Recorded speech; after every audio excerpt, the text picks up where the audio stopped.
오늘 우리에게 주신 말씀은 신약성경 갈라디아서 5장 22절에서 23절 말씀입니다.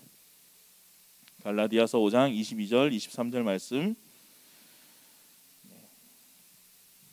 신약성경 308페이지에 있습니다. 우리 말씀이 두 절이니까요, 우리 같이 함께 읽도록 하겠습니다. 온라인으로 예배하시는 분도 함께 읽어주시면 감사하겠습니다. 22절부터 읽겠습니다. 시작. 오직 성령의 열매는 오래 참음과 온유와 절제니 이 같은 것을 금지할 법이 없느니라.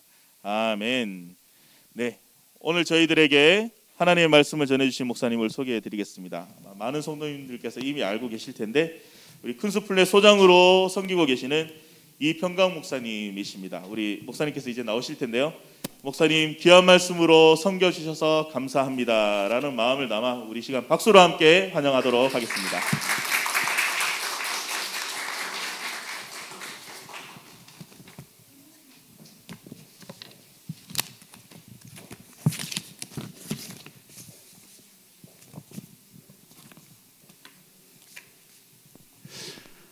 여러분 반갑습니다.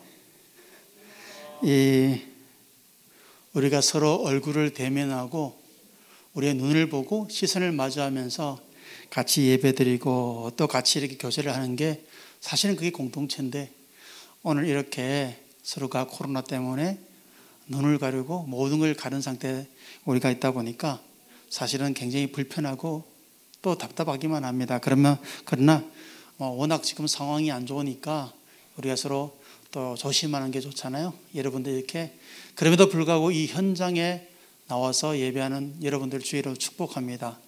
우리가 코로나가 이제 얼마 남지 않았다라고 이야기를 하는 분들이 많으니까 조금만 다 견디면 우리가 정말 예전처럼 하나님의 그런 자연 안에서 우리가 즐겁게 또 같이 신앙생활도 할 수 있을 것 같습니다. 우리가 예수를 믿는다는 그것은 무엇을 의미할까요? 여러분들 중에는 모태 신앙도 있을 것이고 또 이제 친구나 지인을 통해서 예수님을 영접하신 분도 계실 거고 또 성인이 되어서 여러분 예수님을 믿는 여러분도 있을 겁니다. 저는 모태 신앙이다 보니까요, 어떤 신념과 자기 생각, 자기의 가치관을 가진 사람들이 성인이 되어서 예수님을 믿는다는 것 참 귀하고 놀랍다고 저는 생각합니다. 그런 분들에게 저는 주의 이름으로 축복합니다. 여러분들 가운데 하나님께서 늘 함께 할 줄 믿습니다. 사실은 우리가 신앙생활 한다는 것은 합리적이고 이성적인 이런 상황에서 우리가 이걸 받아들이는 것은 결코 쉬운 건 아닙니다. 그러나 하나님께서 우리를 사랑하시고 또 하나님께서 우리를 인도하셔서 여러분들이 하나님의 모든 자녀가 되었는데, 그럼에도 불구하고 우리가 현실 속에서는 부딪히는 것들이 참 많잖아요. 그런데 우리가 예수님을 믿고 하나님의 자녀가 됐다라고 할 때 우리가 믿기 전과 믿은 후의 삶은 어떻게 바뀌었는가? 여러분들이 예수님을 영접하고 나서 여러분의 주변 사람들이 또 여러분 지인들, 여러분 가족들이 여러분들이 바뀐 모습, 변화된 모습을 정말 인지하고 있는가? 여러분 그런 생각 해본 적이 없습니까?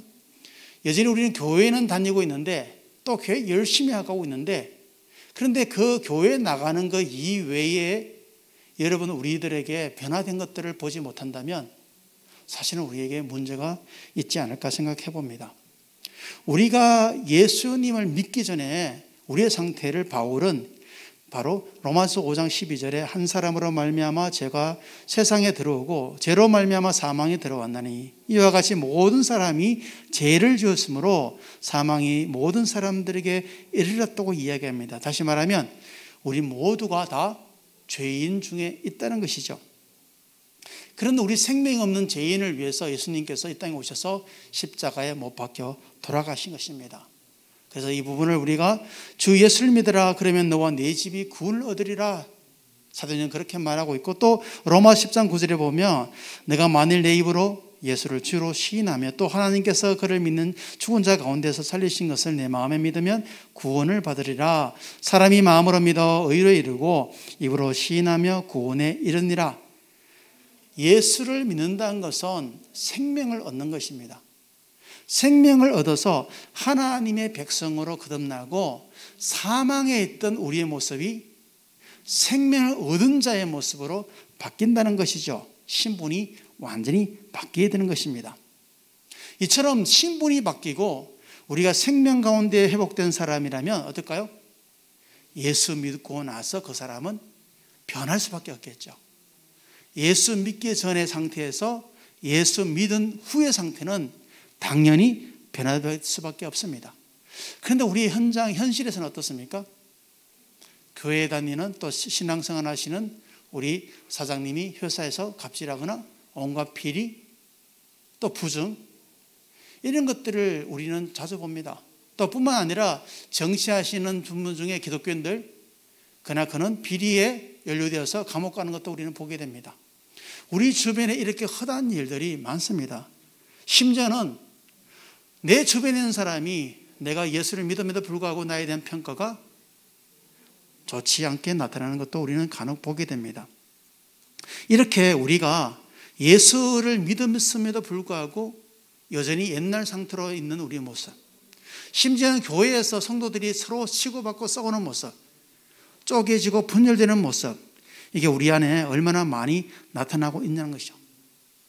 최근에 목회 데이터 연구소에서 일반인들을 대상해서 어떤 종교인을 원하십니까? 라고 물었습니다. 여기서 종교인은 기독교인이에요. 당신은 어떤 기독교인이 원하느냐? 라고 물었더니 응답자의 77%가 성숙한 인격을 원한다. 66%는 높은 도덕성을 원한다. 36%는 사회에 대한 봉사하는 자를 원한다. 응답자의 대부분의 사람들이 높은 인격, 착한 선행하는 성품, 좋은 그리스도인을 원한다는 거죠. 정말 우리가 이런 반응이 충격적이지 않습니까? 원래 우리의 모습은 어떻습니까? 마태복음 5장 16절에 예수님께서는 그들로 너희 착한 행실을 보고 하늘에 계신 너희 아버지께 영광을 돌리라. 다시 말하면 착함이라는 것 자체가 우리의 정체성이에요. 우리의 본질이란 거예요. 예수를 믿기 전에 우리는 악의 노예로 있던 우리가 예수님을 통해서 하나님의 백성이 된 하나님의 자녀가 된 우리는 선행이 착하고 높은 인격을 가지고 있는 그런 모습이 우리의 본질이요 정체성이라는 거예요. 그런데 일반인들이 기독교에 대해서 의외로 좀 높은 인격을 가지면 좋겠다, 착했으면 좋겠다, 거짓하지 않는 자가 좋겠다라는 이런 이야기를 한다는 것은 굉장히 충격적이지 않습니까? 그게 우리의 모습이라는 거죠. 우리가 예수님을 믿고 예수에 소속되어 있음에도 불구하고 우리의 모습들이 여전히 옛것에서 벗어나지 못하고 있는 모습을 보게 됩니다. 아이들이 학생이 되면 어떻게 해요? 학생의 모습이 드러나겠죠. 우리가 엄마가 되면 엄마의 모습이 드러나고 아빠가 되면 아빠의 모습으로 바뀌게 됩니다. 다시 말하면 우리가 상황이 바뀔 때 그 상황으로 적응한다는데 문제는 우리가 여전히 예수 그리스도를 나의 주로 믿고 내가 예수를 나의 구주로 믿는 그 순간 내 안에 성령님이 내주하셔서 성령님이 나를 인도하시고 성령님이 나를 이끌어 가시고 성령님의 여러분 삶 속에 주인 되는데 만약 우리 안에 그 성령님의 그런 모습들이 드러나지 않는다면 우리는 믿으나 마느나 혹은 나쁜 말로 종교인으로 전락할 가능성이 너무나 많다는 것입니다. 오늘 이 시간 저와 여러분이 돌아볼 것은 정말 내가 예수 믿고 변한 게 뭘까? 또 여러분이 일찍이 예수를 믿어 모태신앙이든 아니면 여러분들이 신앙생활 한 지가 10년, 20년 되었던 여러분 우리가 첫 믿음 있잖아요. 첫 믿음. 첫 믿음을 얘기할 때 첫사랑이라고 얘기하죠. 하나님의 첫사랑. 그런데 그 첫사랑이 지금까지 계속 유지되고 있느냐 하는 거죠. 이 시간 우리가 이 부분을 보면서 여러 가지 고민해야 될 것 같습니다. 우리가 모양만, 무늬만 그리스도인이 돼서는 안 된다는 거예요. 이번 코로나 때 정말 많은 문제들이 생겼잖아요. 언론에 물론 좀 과한 것도 있지만 사실은 제일 많이 타격받은 게 교회예요. 교회에 타격받은 이유가 교회의 본질적인 선한 모습, 성도들의 삶의 선한 모습이 우리 안에 드러나지 않았기 때문이라는 거죠. 다시 말하면 성령의 모습들이 없다는 거예요. 우리가 예수님께서 내 안에 내주하시고 성령님이 나를 이끌어 가시면 뭐가 드러날까요? 성령의 모습이 드러난 거죠. 그래서 성품이 성령의 열매예요. 예수 믿기 전에 우리의 성품은 세속화되었다면 예수 믿고 나서의 성품은 성령의 열매가 나의 인격이 되고 내 삶이 되고 내 행동이 되고 내 말이 되고 나의 관계가 되는 거예요. 그래서 성령을 우리가 오늘 22절에 보면 사랑과 희락과 화평과 오래 참음과 자비와 양선과 충성과 온유와 절제, 이렇게 9가지 열매가 나옵니다. 그런데 독일의 한 신학자는 성령의 열매는 9가지가 아니라 한 가지다라고 얘기하시는 분이 있습니다. 다시 말하면 성령의 열매는 사랑이니라. 그래서 성령의 열매는 사랑이란 거예요. 그리고 그 사랑에 표현되는 게 뭔가 하면 나머지 8가지야. 희락과 화평과 오래 참음과 자비와 양선, 이 8가지가 있다는 거예요. 쉽게 얘기하면 성령의 열매는 사랑이라, 가로 열고 사랑이다, 희락, 화평, 오래 참음, 자비, 이 8가지라고 이야기를 합니다. 물론 이 말은 주장은 정설은 아닙니다. 그런데 저는 개인적으로 상당히 의미가 있다고 생각합니다. 왜냐하면 사랑 없이는 우리가 희락과 화평, 이 자비, 이 열매가 우리 안에 맺히지 않기 때문인 거죠. 여러분, 사랑이 없이는요, 우리가 희락은 가식적이 될 수밖에 없습니다. 사랑 없는 화평은요, 불평함이 생깁니다. 또 사랑 없는 사랑 없이는요, 참을 이유가 없죠. 사랑 없이는요, 자비가 없습니다. 또 사랑 없는 상태에서 양선은요, 우리가 손해 볼 것만 같아서 일어나지 않는다는 거죠.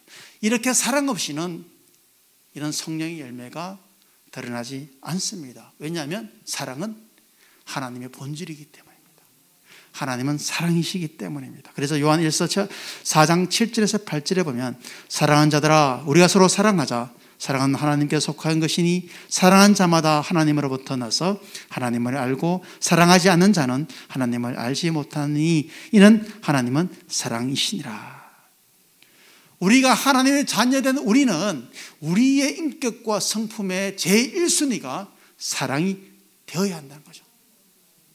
우리 자녀가 부모의 유전자를 받은 것처럼 우리는 하나님의 유전자를 가지고 있기 때문에 하나님은 사랑이시라라는 그 사랑이 저와 여러분의 성품이 되어야 한다는 거죠. 바울은 사랑에 대해서 이렇게 이야기합니다. 사랑은 오래 참고 사랑은 온유하며 시기하지 않으며 사랑은 자랑하지 아니하며 교만하지 아니하며 무례히 행하지 아니하며 자기의 유익을 구하지 아니하며 성내지 아니하며 악한 것을 생각하지 아니하며 불의를 기뻐하지 아니하며 진리를 함께 기뻐하고 모든 것을 참으며 모든 것을 믿으며 모든 것을 바라며 모든 것을 견디니라. 우리가 다 알고 있는 사랑 짱이잖아요. 그런데 이 사랑은요 어떻습니까? 사랑은요 우리가 알고 있는 사랑과 조금 다른 걸 보게 됩니다. 흔히 우리는 사랑에 대해서 어떻습니까? 감정, 감성, 이게 사랑이잖아요. 교회를 떠난 사람들 중에 혹 교회에 좀 불편함 있는 사람들 중에 이런 이야기를 하는 사람들이 있습니다. 우리 교회는 사랑이 없어. 우리 교회는 사랑이 없어. 아마 여러분들도 그런 이야기를 들어봤을 겁니다. 그런데 이 사랑이 없다라고 할 때 그 사랑은 뭘까요? 사랑이 없다고 고백하는 그 사람들의 그 가슴, 그 중심, 마음 중심에는 뭐가 있을까요? 내 자기 중심입니다. 나한테 베품이 없다는 거예요. 대부분의 사랑이 갈급하다라고 하는 사람들은요, 나에게, 상대방이 나에게 하는 행동이에요.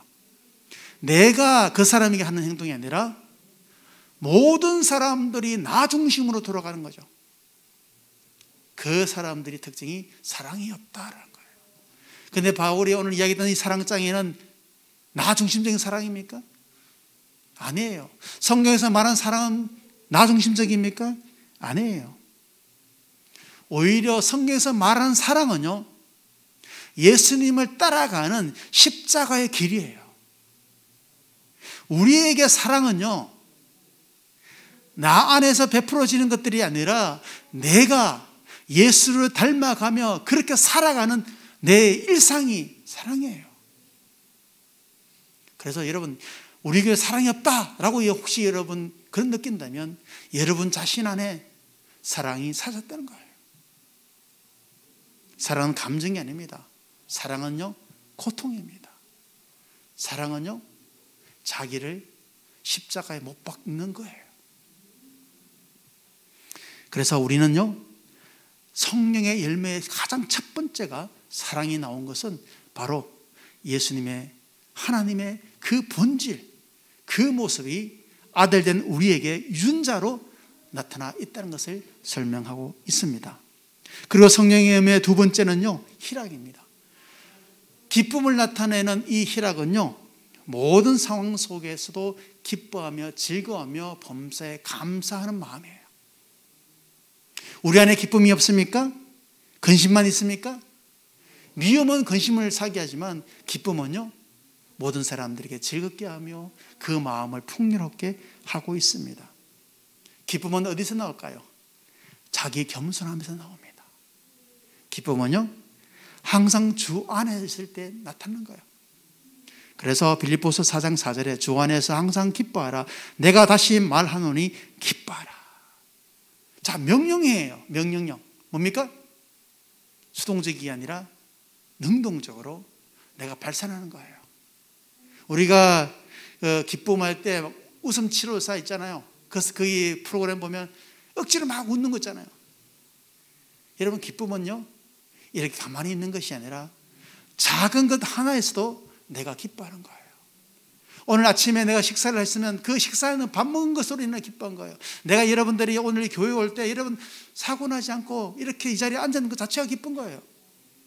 우리의 삶에서 그런 기쁨을 찾아가는 적극적인 마음가짐이 바로 기쁨이라는 것입니다. 그래서 항상 어떤 상황에서도 우리가 같이 즐거워하며 기뻐하는 그 마음을 소중히 여기고, 또 그런 소중함들에 대해서 여러분들이 항상 열려있을 때 그 기쁨은 여러분들에게 더 풍성하게 맺어진다는 것이죠. 세 번째 열매는요, 화평입니다. 화평. 화평은 성도가 사람들을, 다른 지체를 대하는 마음이에요. 특히 관계에 대한 마음이에요. 이 관계, 여러분 셀에서, 아니면 여러분들의 부부 관계 속에서, 여러분 자녀의 관계 속에서, 여러분들의 일상 관계에서 드러나는 게 뭔가 하면 화평이에요. 여러분들이 인하여 그들이 행복하고 갈등 없이 조화로움을 이룰 때에 그 화평의 열매가 여러분에게 풍성하기 때문이라는 것입니다. 그런데 이 화평에는요, 이런 화평을 가지려면 세 가지 전제 조건이 있습니다. 첫째는 뭔가 하면 하나님과 화평의 관계를 유지해야 됩니다. 하나님과 늘 인격적인 관계가 있으며 하나님으로부터 여러분들이 말씀 가운데 회복하며 그 말씀이 여러분들을 이끌어가는 그런 은혜가 있을 때 하나님의 관계가 회복됩니다. 만약 여러분들이 죄를 범했거나 혹은 여러분들이 잘못한 것들이 있다면 우리가 즉각적으로 기도하고 회개하는 것이 바로 하나님과 관계를 온전케 하는 것입니다. 하나님과 더불어 살아가는 것이죠. 그래서 우리가 아침에 큐티하고 짧게나마 우리가 예배 드릴 때 그때 하나님이 여러분의 삶 속의 주인으로 여러분들을 이끌어 가시는 이유가 우리가 하나님과의 화평의 관계가 이루어지기 때문이라는 거죠. 두 번째는요, 나 자신과의 화평입니다. 여러분, 여러분을 사랑하지 않는 사람은 다른 사람을 사랑할 수가 없습니다. 여러분을 소중하고 여러분을 건강하고 아름답게 여기게 됩니다. 물론 이 사랑이 자기 자신을 지나치면 나르시즘처럼 되지만, 그러나 여러분들의 삶을 있는 그대로 인정하셔야 됩니다. 여러분들이 과거의 상처, 아픔, 실패 비록 있을지라도 여러분 그것이 여러분의 자양분이 되어서 지금 여러분이 있는 거예요. 지금 여러분들이 고통 가운데 있습니까? 힘든 가운데 있습니까? 그러나 이것조차도 여러분 환경이나 상황이 어려워졌지 여러분 자체가 존귀하지 않는 건 아니란 거예요. 그렇기 때문에 여러분 자신을 사랑해야 합니다. 그래서 예수님께서 마태복음 22장 39절에 보면 내 자신같이 이웃을 사랑하라고 말하는 거예요. 나를 사랑하지 않는 사람은 이웃을 사랑할 수 없습니다. 나를 인정하고 사랑하지 않는 사람은 아내를 사랑할 수 없고 남편을 사랑할 수 없습니다. 나를 사랑하지 않는 사람은 자녀를 사랑할 수 없습니다. 왜? 사랑을 모르기 때문에. 사랑이 왜곡되기 때문에. 사랑의 그 샘물이 그 안에 솟아나지 않기 때문이라는 거예요. 그래서 여러분, 비록 지금 여러분의 상태가 불만족이고 여러분 상황이 좀 어렵다 하더라도 그러나 잘하고 있습니다. 하나님은 여러분이 있는 이 모습 그대로를 지금 인정하시고 소중하게 여기십니다. 그래서 여러분을 사랑하십시오.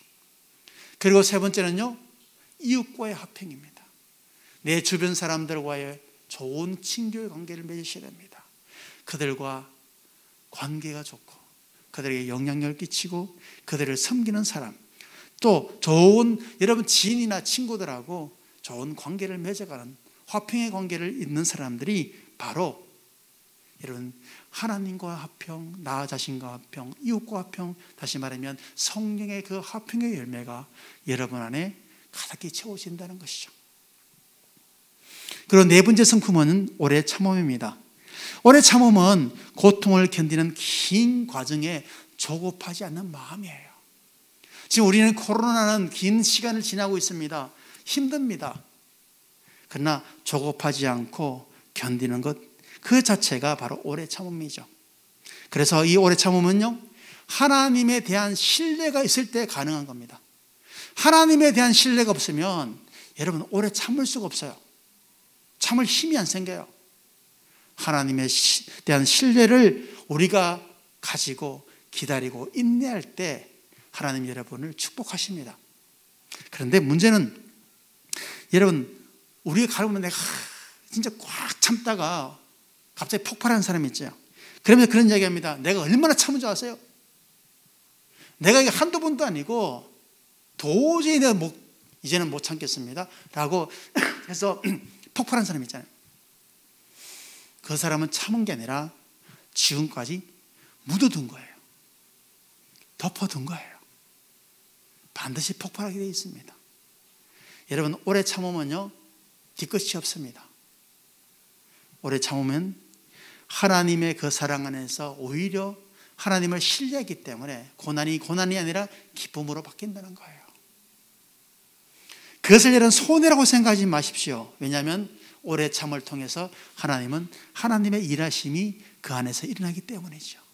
욥이 어려운 가운데 고통 속에 있었습니다.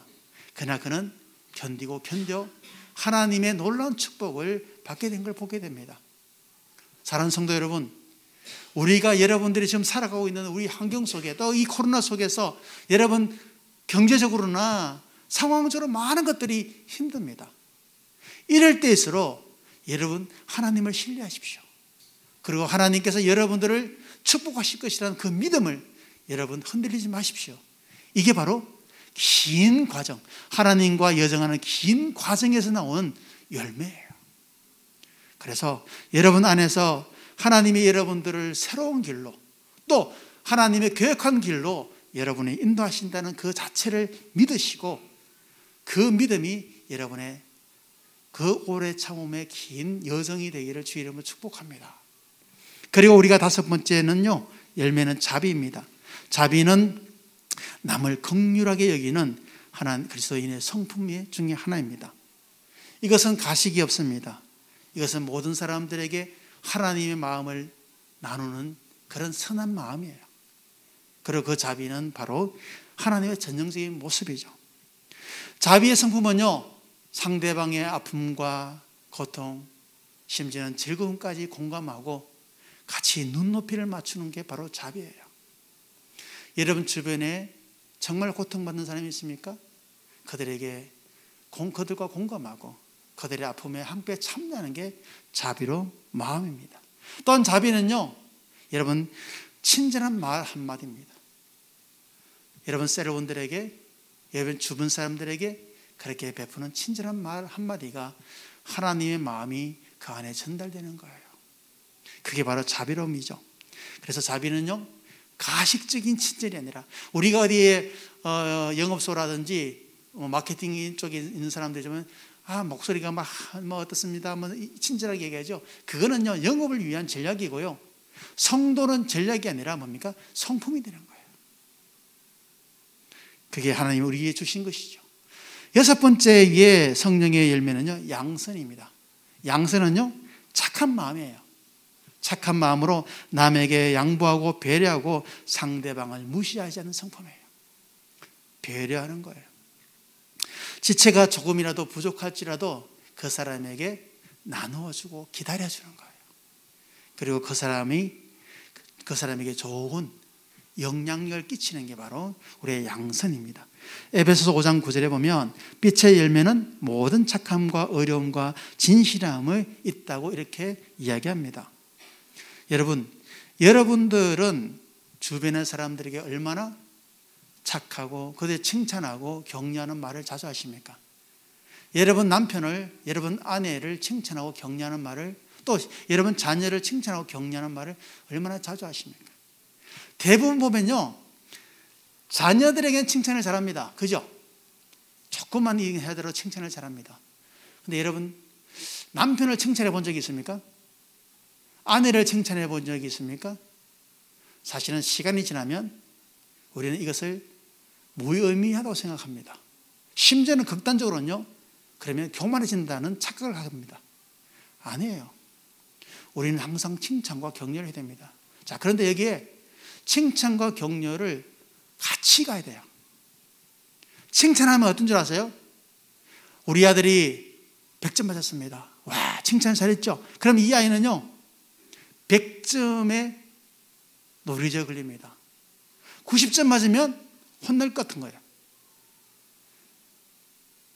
우리가 셀에서 같이 이렇게 모임을 하는데, 지금은 힘들지만 예를 모임을 하는데 식사를 우리 같이 하게 됐어요. 집에서 손님을 초대해서 요리를 했습니다.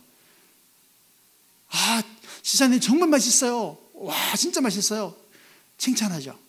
그러면 그 사람은 기쁩니다. 그런데 자칫 잘못하면 셀 모임이나 사람의 관계가 아니라 요리를 잘해냈다는 그게 집착할 수밖에 없어요. 칭찬 때문에. 조금 못하면 칭찬을 듣지 못하는 그런 생각을, 착각을 하는 경우가 있습니다. 잘하는 걸 얘기해 주는 건 칭찬은 좋은데 경의는 어떨까요? 경의는 못해도 베푸는 게 격려예요. 요리가 좀 맛이 없습니다. 부족합니다. 그럴 때 내 나이 때는 이런 요리 못했어. 나보다 훨씬 뛰어난 것 같아. 우리 아들이 60점 받았습니다.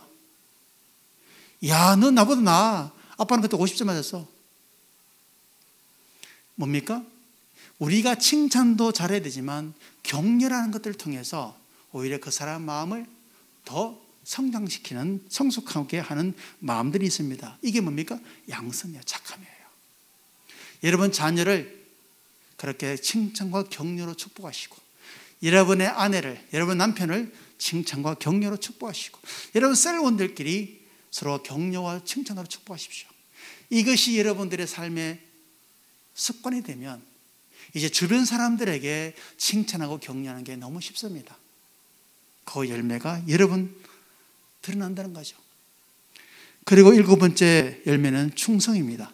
충성은요, 우리가 한문에서 보면 충자가 마음의 중심이잖아요. 가운데 중 마음심. 그래서 마음의 중심을 잡는 것이 충성입니다. 근데 한번 믿기로 작정한 것들을 끝까지 우리가 흔들림 없이 가는 성품이 바로 충성입니다. 근데 중요한 거는요, 우리의 충성의 대상은 하나님 한 분밖에 없습니다. 하나님의 여러분들이 충성의 대상이 되어야 됩니다. 그게 아니라 여러분들이 교회가 충성이 되어서는 안 됩니다. 사람의 충성이 되어서는 안 됩니다. 일의 충성이 되었으면 안 된다는 거죠. 만일 그게 사람이나 일의 충성이 되면요, 그 가운데 분열이 일어날 수 있습니다. 자기와 일하는 스타일이 다릅니다. 또 내가 생각했던 만큼 결과가 나오지 않습니다. 그 기대치가 되지 않아요. 그럼 어떻게 해요? 갈등이 생깁니다.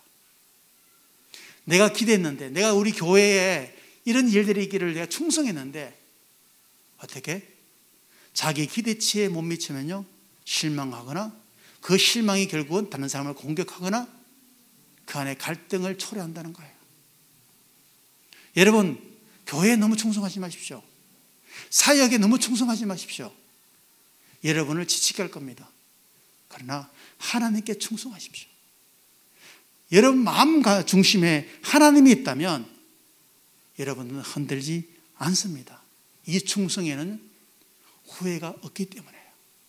충성에는 후회가 없습니다. 여러분이 하나님을 믿기로 작정했다면, 그곳에 충성한다면 여러분 그 충성의 열매는 여러분들을 후회하지 않게 한다는 겁니다. 여러분은 항상 마음 중심에 교회와 일이나 심지어는 여러분들이 생각하는 사고 가치에 여러분 목매달 필요가 없다는 거예요. 여러분 마음속에 항상 하나님이 중심이 되기를 주 이름으로 축원합니다. 여러분 교회가 분열되고 깨진 교회 있죠. 그 교회가 새 가족이 분열하고 깨뜨릴까요? 물론 그런 사람들은 대부분 이단일 거죠. 대부분의 교회는요, 리더들입니다. 중직자입니다. 장로입니다. 자기의 신념, 자기의 기준, 자기의 종교적 확신, 이게 서로가 마찰이 일어나서 분열이 일어나는 거예요. 여덟 번째 성품은요, 온유입니다. 이 온유는요, 부드러운 성품입니다. 항상 사람들을 대할 때 밝고 건강하고 또 넓게 모든 사람들에게 불편함을 주지 않는 마음이 바로 온유예요. 셀에서 우리가 겸손하고 또 우리가 부드러운 마음으로 사람들이 다가가고 또 그들에게 품어주는 게 바로 온유함입니다. 예수님은 마태복음 11장 29절에 나는 마음이 온유하고 겸손하니 나의 멍에를 메고 내게 배우라. 그리하면 네 마음이 쉼을 얻으리라. 이 온유가 예수님으로부터 시작되어야 됩니다. 예수님께서 우리에게 온유함을 주신다는 거예요. 그렇기 때문에 우리가 예수님의 마음을 갖지 않으면 이 온유는요, 가식으로 변할 수 있습니다. 기회로 변질될 수가 있습니다. 인위적으로 바뀌면요, 그 온유함은 다른 사람들을 조종하거나 희롱하거나 그 사람들에게 오히려 불편함을 준다는 것이죠. 그래서 온유할 때는요, 항상 내 생각과 내 가치가 아니라 상대방의 가치, 상대방의 생각, 상대방의 눈높이로 말하고 행동하는 것이 바로 온유의 특징이란 것이죠. 근데 간혹 보면 남자들 중에 또 우리 여자분들 중에도 좀 오해하시는 분이 있어요. 이 부드러운 것들에 대해서 불편하죠. 특히 우리 말할 때 부드럽게 말하는 것 좋아하는 사람도 있지만, 남자가 뭐 저렇게 말해, 말투가 왜 저래? 그리고 우리가 이야기할 때도 보면 저 왜 그래? 나 싫어. 이런 생각하는 사람들이 있습니다. 부드러움이 강함의 반대처럼 생각하는 사람이 간혹 있습니다. 그러나 부드러운 말에만 있는 것이 아니라 그 사람의 행동, 그 사람의 행동과 그 사람의 포용력에 온유와 부드러움이 있는 거예요. 만약 여러분들이 정말 부드러움을 원하신다면 여러분 자체가 행동이, 생각이 여유와 부드러움이 있어야 됩니다. 그래서 사람들을 기다려주고 있는 모습 그대로 보는 눈이 생겨나게 된다는 것이죠. 이 부드러움은요, 날카로운 상대방, 거친 상대방을 포용합니다. 우리가 왜 갈등하느냐? 같이 힘이 작용하기 때문인 거죠. 근데 부드러움은요, 그걸 품어버리는 거예요. 부부싸움 할 때요, 왜 싸움이 크지 확증됩니까? 자존심이잖아요. 지면 안 된다는 자존심이잖아요. 그리고 솔직히 말하면 부부싸움의 특징은요, 내 생각, 내 가치, 내 기준을 상대방에게 요구하는 거예요. 내가 불편한 거예요. 내가 살아오면서 나는 20년, 30년, 40년 살아왔는 내 기준이 있잖아요. 내 패턴이 있잖아요. 나의 어떤 그런 이 패턴이 있는데 상대방이 그 패턴 안에서 부딪히거나 내 패턴대로 안 따라주면 그게 화나는 거예요. 사실은 살아가는데 아무런 그게 그 요구가 또 그 기준이 그 상대방의 생각들이 가정을 크게 파탄하거나 도덕적으로 문제가 되지 않은 이상은 큰 문제가 없어요. 근데 왜요? 내 눈에 거슬리는 거예요. 그래서 싸우는 거예요. 온유는요, 그것을 포용합니다. 우리가 그리스도인임에도 불구하고 예수를 믿음에도 불구하고 왜 자꾸 갈등하고 싸우느냐? 내 생각, 내 신념, 내 철학을 강요하는 것이 그게 받아들이지 않을 때 나타난 거예요. 여러분 안에 그 온유함이 여러분이 가득할 때는 그런 갈등을 극복할 수 있습니다. 우리가 마지막 9번째는요, 절제입니다. 우리가 절제는요, 이 성령의 열매 마지막 9번째 나오는 이유가 뭔가 하면 이 절제가 영적 성숙함을 나타내기 때문입니다. 우리가 예수님의 지금 주신 성품 중에 유일하게 예수님의 성품이 아니라 예수님을 따르는 제자들에게 준 성품이에요. 이 절제는요, 바로 삼위일체 하나님을 닮은 거예요. 다시 말하면 균형, 성부, 성자, 성령께서 서로를 인정하고 섬기고 베푸고 균형을 가지고 있는 것처럼 이 절제는요, 성도들 안에서 과하지도 않고 자기를 절제하고 조화를 이루어가는 그런 성품이기도 합니다. 사람은요, 누구나 인정받고 싶어 합니다. 누구나 다른 사람들보다 자신이 드러나기를 원합니다. 이런 마음들이 오히려 자기를 힘들게 하고 교회를 힘들게 하고 가정을 힘들게 하는 거죠. 절제는요, 오히려 은혜에 과하지 않고 참고 소중하며 또 드러내지 않으면서 가치 있는 것들을 사람들에게 같이 나누는 것이 절제예요. 이것이 과하면 어떡할까요? 교회도 일 중독이에요. 또 사랑에 대한 갈급함도 애정 결핍에 이런 것들이 중독으로 나타나는 거예요. 성중독. 이런 중독들은 뭔가 하면 자기 안에서 균형을 잃어버리기 때문이에요. 집착하는 것이 균형을 잃어버린 거예요. 남편에게 집착합니다. 아내에게 집착합니다. 자녀에게 집착합니다. 성공에 집착합니다. 집 사는 것에 집착합니다. 무엇을 이루기 위해 집착합니다. 물론 우리가 목표를 둔다는 건 중요하지만 집착하는 것은요, 결국은 절제의 균형이 깨지는 거예요. 그래서 성령의 열매 제일 마지막에 절제를 준 이유가 바로 영적 성숙함을 나타내기 때문이에요. 한번 은혜 받고 와 불같이 일어났다가 수르륵 사그러드는 게 아니라 언제나 절제하는 그 성숙함이 우리 그리스도 안에 있는 거예요. 자, 사랑하는 성도 여러분, 지금까지 우리는 9가지의 성품에 대해서 들었습니다. 우리가 예수를 믿고 변화되고 사망에서 생명을 얻다, 쉽게 하면 교회 다닌다라는 것은 결국 뭔가 하면 성령님께서 우리를 이끌어 가잖아요. 그러면 성령님이 이끌어가는 그 모습이 드러나는 게 바로 우리의 인격이요, 그게 변화된 거예요. 예수 믿기 전에는 이런 성령의 열매가 없습니다. 그런데 예수 믿고 나면 성령님이 우리를 인도하시기 때문에 이 열매가 우리의 성품이 되고 우리의 말이 되고 우리의 행동이 되기 때문에 변화됐다라고 표현한 거예요. 만약 여전히 우리 안에서 그런 어려움이 있다면, 여러분 예수를 믿는데 기쁨이 없다면, 얘는 교회를 다니는데 주일날 와서 예배 듣고 설교를 들었는데 기쁨이 없다면, 행복하지 않는다면 여러분의 중심에 정말 성령의 열매가 여러분 성품을 이끌어가고 있는지를 점검해 보십시오. 그러면 어떻게 성령의 열매가 우리 안에 풍성해질까요? 기도입니다. 성령님께 기도해야 됩니다. 여러분의 못난 것, 여러분의 부족한 것, 여러분 그것을 위해서 기도하셔야 됩니다. 왜냐하면 성령께서 구하는 거예요. 자, 그러면 기도하면 끝날까요? 기도하면 성령의 열매 저절로 열릴까요? 아니에요.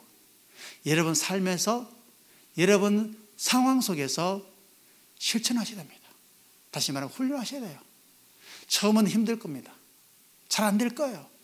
억지로 웃는 게 힘들 거예요. 포용하는 게 힘들 겁니다. 기다려주는 게 힘들 겁니다. 먼저 손을 내미는 게 힘들 겁니다. 참고 인내하는 게, 절제하는 게 힘들 겁니다. 그런데 1개, 2개, 3개 하나씩 여러분들이 훈련하고 여러분들을 절제하면 하나님께서는 여러분들을 베푸신다는 거예요. 그래서 여러분 그 열매가 여러분의 삶의 중심이 되도록 여러분 그렇게 하셔야 됩니다. 갈라디아서 2장 20절에 보면 내가 그리스도와 함께 십자가에 못 박혔나니 그런즉 이제는 내가 사는 것이 아니요 오직 내 안에 그리스도께서 사시는 것이라. 이제 내가 육체 가운데 사는 것은 나를 사랑하사 나를 위하여 자기 자신을 버리신 하나님의 아들을 믿는 믿음 안에서 사는 것이라. 사도 바울은요, 이제 내 성격, 내 기준, 내 신념, 내 철학, 내 살아오는 환경이 나를 이끌어가는 게 아니라, 나의 방법이 나를 이끌어가는 게 아니라 이제는 뭐예요? 성령이 나를 이끌어가는 거예요. 나의 그런 내 성품은요, 십자가에 못 박고 내가 죽는 거예요. 그리고 내 안에 계신 성령께서 나를 인도하시도록 그렇게 여러분이 기도하고 여러분 자신을 훈련한다면 여러분 이 열매가 여러분의 성품이요, 여러분의 말투요, 여러분의 행동이 되실 것입니다. 자, 이런 이야기를 듣고 나니까 문득 떠오르는 게 있죠. 이 자본주의 사회에서, 경쟁이 치열한 이 사회에서, 약삭빠른 사람이 성공하는 이 사회에서 여러분 이런 성령의 열매가 여러분 맺으면 뭐가 시대 뒤진 것이 아닐까? 어리숙하다고 남들이 평가하지 않을까? 이 경쟁사회에서 도태되지 않을까? 여러분 자녀를 위해서 자녀가 여러분 성품, 이런 성품을 얻도록 기도하는데 자칫 잘못하면 우리 아이가 사회에 도태되지 않을까? 혹시 이렇게 걱정, 염려하는 사람들이 있습니다. 그러나 그것은 사탄이 여러분들 자본주의 사회에서 너무 찌들어 있는 이 상황을 여러분 그 틈새에 들어가서 여러분들에게 현혹하는 겁니다. 왜냐하면 여전히 이 세상은 치열한 경쟁 속에서도 인정하는 사람들은 성실함이에요. 책임감 있는 사람입니다. 진실한 사람입니다. 정직한 사람을 여전히 인정합니다. 제1기업의 부회장까지 있었던 최인하라시는 분이 예전에 TV에 유키즈 언더 블록에 나와서 유재석과 조세호와 같이 이렇게 인터뷰하는 걸 본 적이 있습니다. 아마 이런 본 적이 있을 거예요. 최인하 씨한테 이래 묻습니다. 직장 생활할 때 가장 중요한 게 뭡니까? 라고 물었을 때 그가 태도라고 얘기합니다. 태도. 왜 태도냐? 옛날에는 10년, 20년 전에는 직장에서는 일 잘하는 사람이 우선순위였대요. 근데 이 사람들 일을 하다 보면 늘 부딪히고 갈등하고 분열이 일어나는 거예요. 그런데 지금 어떻게 해요? 팀워크입니다. 같이 가는 거예요. 근데 이 태도가 불순하면 어떨까요? 태도는요, 그 사람이 가지고 있는 잠재력, 재능, 이런 것들을 끄집어내주는 거거든요. 그런데 사람들이 전부 다 누구는 저 사람하고 다시는 내가 같이 일 안 할 거라고 얘기하거든요. 저 사람하고 일하면 내가 너무 힘들더라고 얘기하는.